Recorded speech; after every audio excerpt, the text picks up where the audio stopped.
ay naglalakbay. Baon ang 5 tinapay.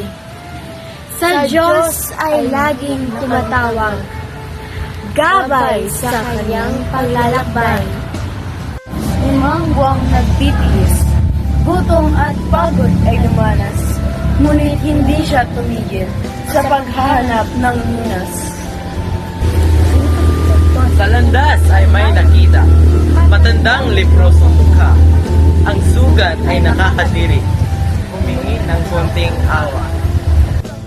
Ang huling piraso na ako, binigay ng buong puso.